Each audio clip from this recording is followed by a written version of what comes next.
আসসালামু আলাইকুম এভরিওয়ান। আজকে আমি আপনাদেরকে ডিমের সবথেকে মজার একটি রেসিপি এগ মাসালা তৈরি করে দেখাবো। না তো চলুন দেখে নিই।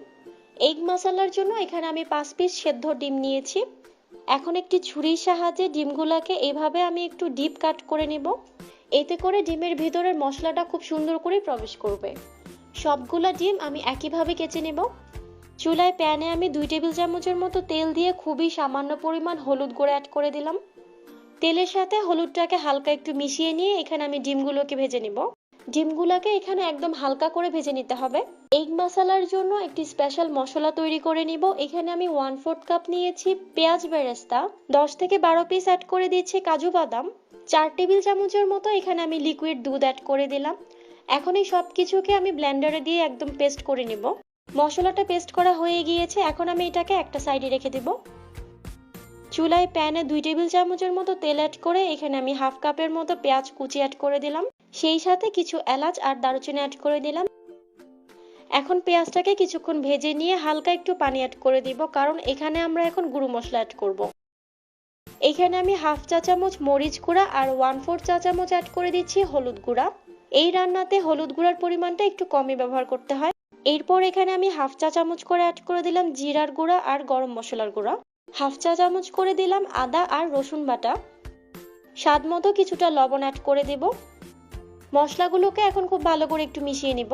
মশলা থেকে যখন তেলটা এরকম একটু উপরে ভেসে আসবে, তখন আমি এতে একটা বড় সাইজের টমেটো কুচি করে দিয়ে দিচ্ছি। এখন আবারও সবকিছু একটু মিশিয়ে নিব। চুলার আঁচ লোতে করে এটাকে এখন ঢাকনা দিয়ে ঢেকে 7 থেকে 8 মিনিটের জন্য রান্না করে নিব।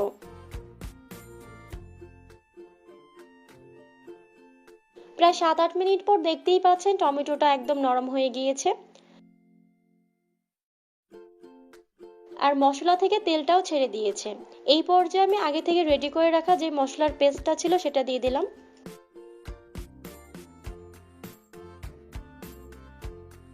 এখন আবারও একটু মিশিয়ে নিয়ে চুলার আঁচটা লোতে রেখে একটু টাইম নিয়ে আস্তে আস্তে এই মশলাটাকে কষিয়ে নিতে হবে। মশলাটা খুব ভালো করে কষানোর জন্য এখানে আমি প্রায় 1 কাপের মতো পানি অ্যাড করে দিলাম। এই পর্যায়ে মশলাটা ধৈর্য ধরে যত বেশি কষানো যাবে এর টেস্ট কিন্তু তত বেশি মজা হবে। মশলাটাকে ঢাকনা দিয়ে ঢেকে আস্তে আস্তে একটু কষিয়ে নিব। মাঝে মাঝে ঢাকনা খুলে একটু নেড়ে দিতে হবে, নিচে যাতে কোনোভাবে লেগে না যায় সেটা খেয়াল রাখতে হবে। দেখতেই পাচ্ছেন মশলাটা খুব ভালো করে কষানো হয়ে গিয়েছে। এখন আমি এতে ডিমগুলো অ্যাড করে দিব। সেই সাথে 2 থেকে 3 পিসের মতো কাঁচামরিচ এভাবে মাঝখান দিয়ে ফালি করে দিয়ে দিব। ডিমের সাথে এইভাবে মশলাটাকে একটু মিশিয়ে নিতে হবে। এই পর্যায়ে আমি 1 চা চামচ চিনি অ্যাড করে দিচ্ছি। এটা টোটালি অপশনাল, আপনারা যদি চান তাহলে চিনিটা বাদ দিতে পারেন, তবে চিনিটা দিলে এটা খেতে কিন্তু অনেক মজার হয়। ডিমের সাথে মশলাটাকে 5 থেকে 6 মিনিটের জন্য রান্না করে নিব। একদম শেষের দিকে আমি ধনিয়া পাতা কুচি অ্যাড করে দিলাম। আমাদের এগ মশলা রান্নাটা অলমোস্ট শেষের দিকে। আমি এখন চুলাটা বন্ধ করে এটাকে সার্ভ করে নিব।